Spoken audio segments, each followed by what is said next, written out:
السلام علیکم ورحمۃ اللہ وبرکاتہ۔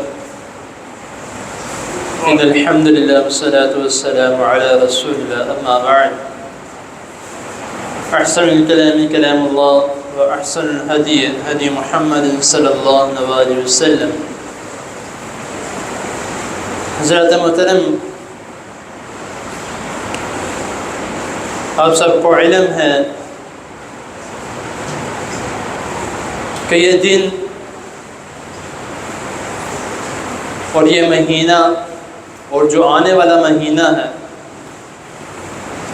یہ دونوں لگاتار 2 مہینے بلکہ 3 مہینے حرمت والے مہینے ہیں، ذوالقعدہ، ذوالحجہ اور محرم۔ تو ذوالقعدہ اور ذوالحجہ میں حجاج اکرام کثرت کے ساتھ جو ہیں وہ اللہ تعالیٰ کے گھر کی طرف جاتے ہیں اور جا کے حج جیسا فریضہ سر انجام دیتے ہیں۔ تو جو لوگ اپنے اپنے شہروں میں باقی رہ جاتے ہیں یا جن کی وہاں پہ حاضری نہیں ہوتی یا جو جا نہیں سکتے، ان کے لیے جو ہے اکثر لوگ پوچھتے ہیں کہ ان کا کیا حکم ہے۔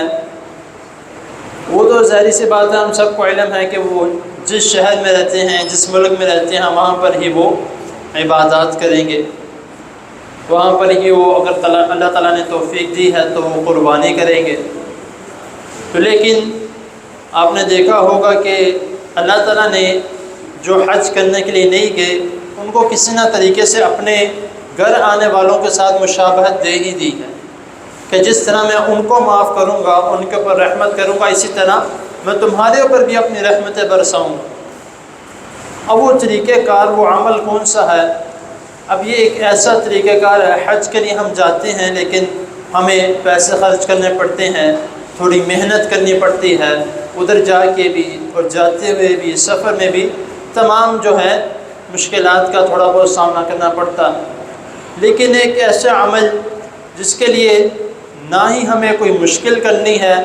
نہ ہی ہمارے لیے کوئی پریشانی والی بات ہے، گھر بیٹھے ہی چند 2 منٹ کا یہ عمل ہے اور ہم بھی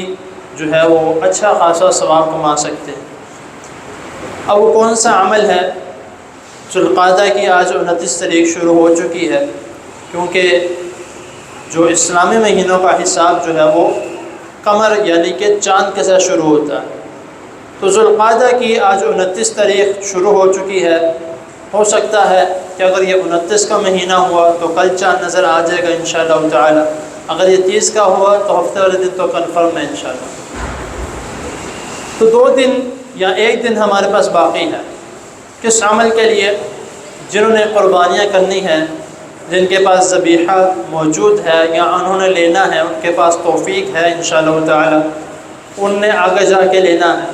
تو ان کے لیے یہ حکم ہے۔ رسول اللہ صلی اللہ علیہ وسلم نے فرمایا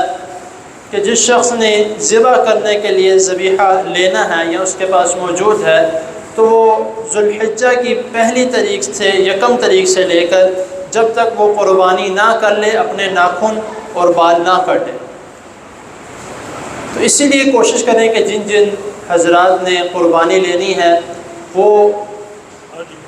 آج ہی کاٹ لیں، کیونکہ کل کے لیے کل جمعہ ہے تو تھوڑا مشکل ہو سکتا ہے۔ ظاہری سے بات جمعہ کی تیاریاں کرنی ہے، جمعہ کے بعد ویسے ہی نہیں انسان کو اٹھنے کا دل کرتا، بڑی مشکل معذرت کے ساتھ لوگ عصر کی نماز بھی پڑھنے آتے ہیں۔ تو کوشش کریں کہ آج ہی جو ہے وہ اپنے آپ کو فارغ کر لیں، کٹنگ کرانی ہے جا کے فٹافٹ کروائیں، کیونکہ ظاہری سی بات ہے آخری دن ہے، رش ہو چکا ہوتا ہے، تو جا کے کٹنگ کروائیں، ناخن اپنے کاٹ لیں اور اگلا جو ہے انشاءاللہ تعالی ذوالحجہ کی تاریخ کا انتظار نہ کریں اور اپنے جو باقی معاملات ہیں وہ شروع کر دیں۔ اب کل بھی اور آج بھی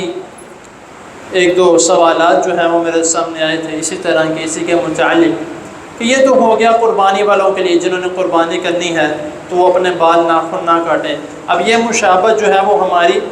حجاج اکرام کے ساتھ ہے، جس طرح وہ احرام کی شرط میں انہوں نے بھی نہ بال کاٹنے ہیں نہ ناخن کاٹنے ہیں، تو یہ بھی اللہ تعالیٰ نے ہماری جو مشابہت ہے ان دنوں میں ان کے ساتھ ملا دی ہے۔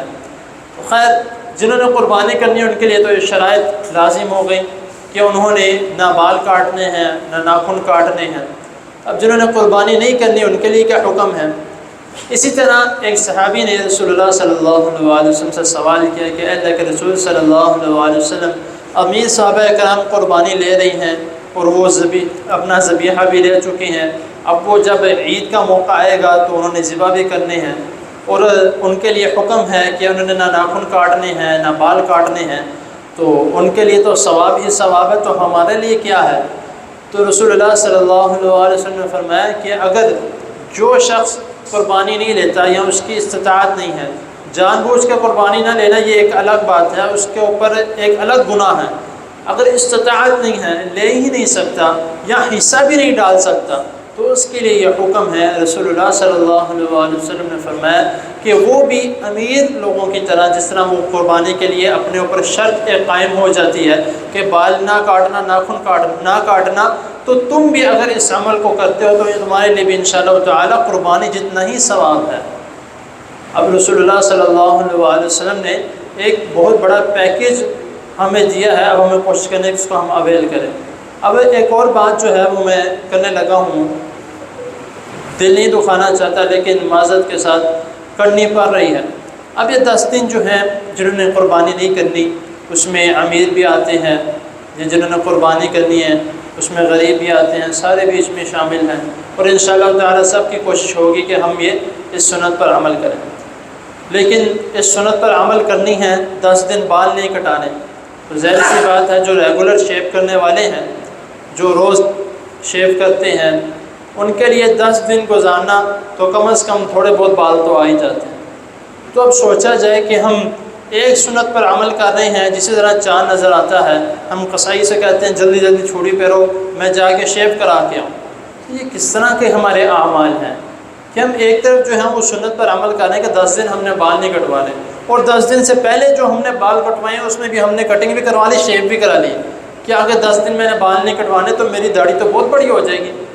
تو اب وہ ہم نے سنت پر عمل کیا تو ادھر جو ہے وہ قصائی بکرے کو یا جو بھی ہم لیتے ہیں جانور اس کو چھڑی پھیرتا ہے، ہم جا کے اپنے منہ کو چھڑی پھروا آتے ہیں۔ یہ طریقہ تو درست نہیں ہے کہ ایک سنت پر عمل کیا جا رہا ہے دوسری پر عمل نہیں کیا جا رہا۔ ہم یہ کہتے ہیں کہ بھئی ہم شیو اس لیے کرواتے ہیں کہ بندہ نہیں تو زیادہ جلدی جو ہے وہ بزرگ دکھنے لگ جاتا ہے،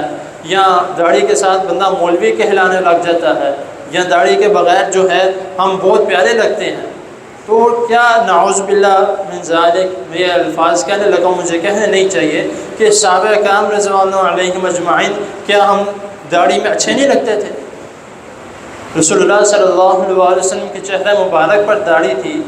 تو کیا وہ نعوذ باللہ صحیح نہیں تھی؟ ہم دل سے مانتے ہیں بلکہ نعرے لگاتے ہیں رسول اللہ صلی اللہ علیہ وسلم کے، اتنا کچھ کرتے ہیں لیکن ہم کہنا مانتے نہیں ہیں۔ اب یہ جو عمل ہے سنت کا، ناخن نہ کاٹنا، بال نہ کاٹنا، لیکن داڑھی تو فرض ہے، تو بعد میں ہم ایک فریضہ سر انجام دے کے قربانی فرض ہے، وہ اس فریضہ انجام دے کے دوسرے فرض کو ہم بھول جاتے ہیں۔ اس کا بھی ہمیں خیال کرنا چاہیے کہ ہم اگر ایک سنت پر عمل کریں تو کوشش کریں کہ باقی سنتوں پر بھی عمل کیا جائے۔ تو یہ ایک جو طریقہ کار میں آپ کو بتا رہا تھا کہ ذوالحجہ کی یکم تاریخ سے پہلے جو ہے، کل یکم ہے یا پرسوں یکم ہے واللہ عالم، تو اس کا ہمیں خیال کرنا ہے کہ اپنے بال جو ہیں وہ کٹوا لیں، ناخن جو ہیں وہ کاٹ لیں، کیونکہ 10 دن جو ہے ہم نے اس عمل سے باز رہنا ہے۔ اللہ تعالیٰ کے حضور دعا ہے اللہ تعالیٰ ہمیں جو سنا ہے اس کو سمجھنے کی، اس پر عمل کرنے کی توفیق عطا فرمائے۔